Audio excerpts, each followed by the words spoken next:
चाहिए शब्द मैं 7 दिन में एक बार भी नहीं बोलूंगा, है ना। ये चाहिए शब्द नहीं चलेगा। सारा मामला सुख का है, चाहे वो गाड़ी चलाना है या कुछ और चलाना है या हिमालय में गुफा पे जाना है, और चाहे परिवार के साथ ठीक से जीना है। तो यदि बाई एजुकेशन एक युवा को ये समझ में आता है कि मेरे सुखी होने के लिए ऐसा जीना मेरी जरूरत है, इससे पॉल्यूशन होता है या देश खराब होता है, ये सब अब नहीं चलने वाला है। मेरे सुखपूर्वक जीने के लिए खुद में सॉल्यूशन के साथ में जीना, परिवार में प्रॉस्पेरिटी के साथ में जीना, समाज में फियरलेसनेस का होना और कोएग्जिस्टेंस का होना मेरे सुखपूर्वक जीने के लिए मेरी जरूरत है, मेरी बाध्यता है, मेरी खुशी भी है, और ऐसा ही मैं जीना चाहता भी हूं, और वो जीने का कॉम्पिटेंस भी एजुकेशन उसको दे। तो मेरा ऐसा मानना है, अभी मानना ही है, कि लगभग मोर देन 50% लोग इस बैरियर को क्रॉस कर जाएंगे। वेस्ट, मेरा भी वेस्ट का कोई बहुत बड़ा अध्ययन नहीं है, वेस्ट में कुछ भी कितने साल चलेगा मैं कुछ नहीं कह सकता, लेकिन यहां लोगों के पास अभी वो बीज जिंदा है जो गहरे में कहीं हमारे बैठा हुआ है कि साधन के साथ हम बहुत अधिक खुश नहीं हो सकते हैं। वो बीज हमारे पास जिंदा है। अभी ये थोड़ा नया नया झोंका है, ये नया नया झोंका एक बार गुजरेगा, और यदि हम विकल्प को खड़ा कर सके, बातें नहीं चाहिए, जीता जागता मॉडल चाहिए। यदि जीता जागता मॉडल हमको युवा पीढ़ी के रूप में दिखाई देता है कि हां ठीक से जीने का ये एक तरीका है, ऐसे जिया जा सकता है, हम गाड़ी ना रखें ऐसी कोई चर्चा हम नहीं कर रहे हैं, हम ठीक से जिएंगे, ठीक से हमारा घर होगा, ठीक से हमारी गाड़ी होगी, ठीक से हमारी इंडस्ट्रीज होंगी, है ना, और हम ठीक से जिएंगे। इस धरती पे ठीक से जीने के लिए पर्याप्त साधन मौजूद है। लेकिन ये एजुकेशन में जो 3 भूत को आदमी के सर पे सवार कर दिया, अब इसके बाद वो क्या करेगा, अब वो सारा किस्सा आपने सुना ही दिया। तो क्या हम लोग यहां इसलिए बैठे हैं, as a person, as a family, मैं इस पूरी बात को जांचूं और खुद के आधार पे इन सारी अव्यवस्थाओं के बावजूद क्या मेरे जीने का कोई प्रैक्टिसेबल रास्ता निकल सकता है? यदि मेरे जीने का कोई प्रैक्टिसेबल रास्ता निकल सकता है और एक एजुकेशन एज ए होल हमारे सामने आती है, और साइंस में जितनी सारी कमियां हैं, धर्म और अध्यात्म में कमियां ना कहें, उसकी एक अपनी यात्रा है। उसकी यात्रा में वो जहां तक पहुंचा है, आदमी के समाधान समृद्धि पूर्वक जीने के लिए पूरा नहीं पड़ा है। यदि ये बात आदमी के समाधान समृद्धि पूर्वक जीने के लिए पूरा पड़ती है और प्रैक्टिसेबल है और बाई एजुकेशन प्रैक्टिसेबल है, तो ये सबके लिए पूरा पड़ती है ना। तो मुझको ऐसा लगता है कि अभी शुरुआत भी नहीं हुई है। चर्चा करेंगे, परिवार में परिभाषित होती हैं। जो फिजिकल नीड्स हैं वो परिवार में तय होती हैं। आदमी शादी नहीं करे, अकेले आदमी की कोई बहुत नीड्स है नहीं, वो कहीं भी रह सकता है, खाने पीना। लेकिन जब आदमी सपरिवार रहता है तो फिर बच्चे और उनकी स्कूलिंग और उनका जीना सब कुछ एक सिस्टम में चाहिए। तो आवश्यकताएं परिवार में है। तो परिवार में शांति का मतलब है, यदि परिवार के सभी लोग समझदार, पति समझदार है सपोज बाय एग्जांपल, और पत्नी को लगता है कि नहीं पड़ोसी से तो कम है, अब घर में शांति रहना बहुत मुश्किल है। या वाइसा वर्सा, पत्नी को लगता है कि पर्याप्त है और पति को लगता है कि मेरे को तो फलाने से आगे निकलना है, ये परिवार में शांति का रहना मुश्किल है। तो पति पत्नी की डेफिनेशन हम लोग आगे बात करेंगे, एक मन दो शरीर। तो हम इस पॉइंट पे आते हैं कि हाँ, एक परिवार में सभी का समझदार होने से कम पति पत्नी एंड जो एक छत के नीचे रह रहे हैं, तो आवश्यकताएं परिवार में परिभाषित होती हैं, और आवश्यकताएं की पूर्ति करने का मामले में भी परिवार इन्वॉल्व है। तो परिवार आवश्यकताओं को तय कर पाता है, परिवार ही परिवार आवश्यकता को पूरा करता है। आवश्यकता से अधिक के भाव को हम आवश्यकता से अधिक के भाव में जीते हैं, इसका नाम समृद्धि है। समाधान समृद्धि पूर्वक जीने से परिवार में शांति है। सभी परिवार समाधान समृद्धि पूर्वक जी सकें, इसके लिए समाज में व्यवस्था एक आवश्यकता है। बहुत सारी चीजें हैं जो हम खुद तय नहीं, माने अपने लिए नहीं तय करते हैं। हम गाड़ी खरीद के लाते हैं तो हम रोड हम नहीं बनाते हैं, रोड पहले से बनी हुई है, उसके बाद हम गाड़ी खरीद के ले आते हैं। तो बहुत सारी चीजें हैं, फिर चाहे एजुकेशन, फिर जो मानवकृत व्यवस्था की जो बात आती है, तो यदि सारी व्यवस्थाएं ठीक नहीं है तो ये परिवारों को सुखी रहना संभव नहीं है। तो सभी परिवार की सभी आवश्यकताएं पूरी हों, इस अर्थ में व्यवस्थाएं का ठीक होना एक आवश्यकता है। तभी परिवार अभयपूर्वक परस्पर विश्वास के साथ में जी सकते हैं। तो एक तो वो धरातल है कि जो स्वयं की अनुभूति और स्वयं की चेतना का धरातल है, उस धरातल पे एक व्यक्ति का सुख शांति संतोष आनंद को महसूस करना एक घटना है। समाज में सुख शांति संतोष आनंद की परंपरा हो, इसके लिए मानवीय व्यवस्था एक आवश्यकता है। तो स्वयं के धरातल पे चीजों को महसूस करना, उसकी निरंतरता के लिए समाज में व्यवस्था के रूप में होना भी एक आवश्यकता है। इससे उसकी निरंतरता सुनिश्चित होती है।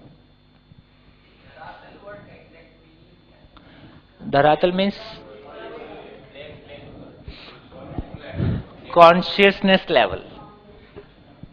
एनिमल इंस्टिंक्ट के साथ में जीना एक धरातल है, ह्यूमन कंसाइंस के रूप में जीना एक धरातल है, मानव, देव मानव, दिव्य मानव, फिर ये और धरातल, ऐसे इसको धरातल शब्द को यहां इस्तेमाल कर रहे हैं। चलिए, मानव में सुख बोले उसी तरह समाज में संतोष। मानव में सुख, मानव को सुख चाहिए, परिवार में शांति हो, तो वैसे ही समाज में संतोष, ऐसा बताया। हाँ। अभय तो बोले, अभय के बाद संतोष बताया। समाज में परस्पर विश्वास होने से, अभय होने से संतोष की परंपरा सुनिश्चित होती है। समाधान बराबर सुख, समाधान समृद्धि बराबर शांति, समाधान समृद्धि अभय बराबर संतोष, समाधान समृद्धि अभय सहअस्तित्व बराबर आनंद। ये मानवीय परंपरा के अर्थ में, और इस पे आगे बात करेंगे। चलिए, तो हम लोग इस पॉइंट पे थे और हम लोग एक चर्चा कर रहे थे कि परिवार परंपरा और शिक्षा परंपरा हमको जो देती है, एक तो पैसा ही हमारी आवश्यकता है, ऐसी एक बात, सुविधा हमारी आवश्यकता है, ऐसी एक बात, और दूसरों से आगे निकलने में अपनी पहचान है, ऐसी एक बात। जैसे एक माँ अनजाने में कहती है कि फलाना को देखो, उसके मार्क्स तुमसे ज्यादा आते हैं, वो पढ़ने में तुमसे ठीक है। इंटेंशन ये है कि हमारा बच्चा भी उस पर ध्यान दे सके, है ना, इंटेंशन ये है। लेकिन कन्वे ये हो जाता है कि मैं दूसरे से कम हूं और दूसरे से अधिक होना ही सफलता है। तो दूसरे से अधिक होना सफलता है, ये उसकी जिंदगी जीने की फिलॉसफी के रूप में चला गया। अब सारी जिंदगी वो किसी के साथ जी नहीं पाएगा, हमेशा दूसरों से कम है या दूसरों से अधिक है। तो अनजाने में बहुत सारी चीजें हैं जो ट्रांसफर हो रही हैं।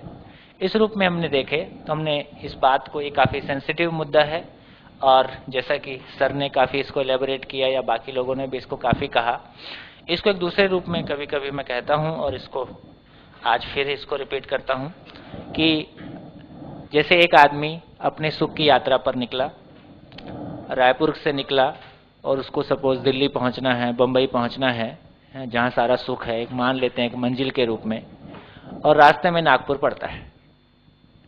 नागपुर का स्टेशन काफी बड़ा है और नागपुर का स्टेशन देख के मुझको भ्रम हो जाता है कि मेरी मंजिल आ गई है, दिल्ली आ गया है, और मैं नागपुर में उतर जाता हूँ। किसी होटल में जाके ठहरता हूँ और सुबह उठता हूँ और रिक्शे वाले को बोलता हूँ, कहाँ चलो?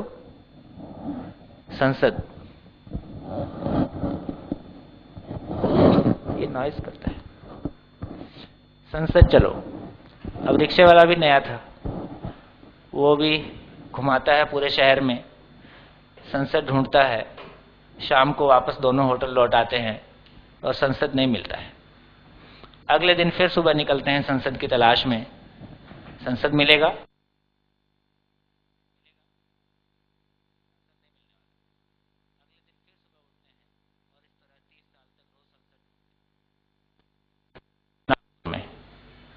और क्योंकि हमने कहीं सुना था कि असफलता बताती है कि सफलता का प्रयास पूरे मन से नहीं हुआ है, और हमारा संकल्प और ऊंचा है और बड़ा है, और हम 30 साल तक नागपुर में संसद ढूंढते हैं। संसद तो मिलना नहीं है, होटल का कमरा, उसका खाना पीना, उसको ऐशो आराम, कुछ सुख भी है ही है। तो कुल मिला के हमारा निष्कर्ष क्या निकला? निष्कर्ष निकला कि सुख दुख साथ साथ है।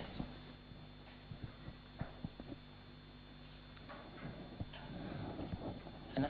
होटल का थोड़ा सा सुख और जिंदगी भर संसद ढूंढी, नहीं मिलने का दुख, और जिंदगी भर ढूंढा और नहीं मिला तो हमने कहा संसार माया है। किसी को समझ नहीं आया है, ठीक? और जिंदगी भर कोई चीज की तलाश है, उसके लिए हम मेहनत करते हैं, वो नहीं मिलता है, तो हमने कहा जीवन एक संघर्ष है।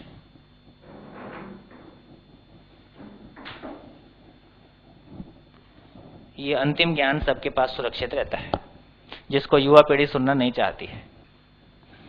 हर बुजुर्ग युवा पीढ़ी से, हर युवा बुजुर्ग से बचता है, एक डिस्टेंस मेंटेन करता है, क्योंकि उसके पास जो ज्ञान है वो युवा को कोई काम का लगता नहीं है। तो ये ज्ञान है ना, ये किसको स्वीकार होगा? हर आदमी निरंतर सुखपूर्वक जीना चाहता है, हम उसको समझाना चाहते हैं कि सुख दुख साथ साथ है। हर चीज संसार में, हर घटना किसी नियम से घटती है। माया का मतलब है कि या तो वो है ही नहीं या वो समझ में नहीं आएगा, जो मीनिंग आप ड्रॉ करें। जीवन एक संघर्ष है। क्या गड़बड़ हो गया? ये क्या गड़बड़ हो गया? हम कहां ढूंढ रहे हैं? जहां संसद है ही नहीं, हम वहां संसद ढूंढ रहे हैं। हम क्या कर रहे हैं? हम भ्रमवश गलत जगह में गलत चीज ढूंढ रहे हैं। तो हम ये नहीं कह रहे कि ये सब पड़ाव गलत हैं। क्या क्लैरिटी बनी? कि पूरा एजुकेशन हमको हमारे मूल लक्ष्य को भी स्पष्ट नहीं कर पाता है ना? सारा एजुकेशन, सारी परिवार परंपरा मुझको ये भी स्पष्ट नहीं कर पाती है कि मेरा मूल लक्ष्य क्या है। उम्र के हिसाब से चीजें बदलती चली जाती हैं, मैं लगातार चीजों के पीछे दौड़ता चला जाता हूं, और जिंदगी की शाम हो जाती है।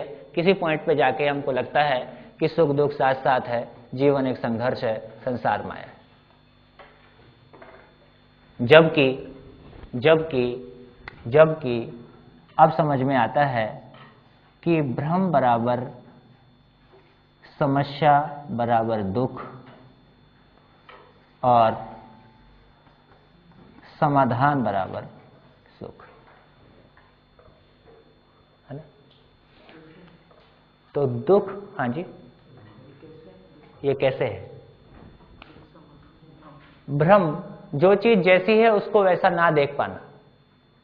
नहीं देख पाने से उसके साथ में जीना बनता नहीं है, नहीं जीने से वो दुख है ना? हार्मनी से जीना नहीं बन पाता है। समाधान का मतलब है कि जो चीज जैसी है उसको वैसा देख पाना। जैसी है वैसा देख पाते हैं तो उसके साथ में जीना हमारा बन जाता है, और हार्मनी से हम जी पाते हैं, यही सुख है। तो समाधान बराबर सुख और भ्रम बराबर समस्या बराबर दुख। तो ये हमको समझ में आता है। तो दुख क्या चीज है?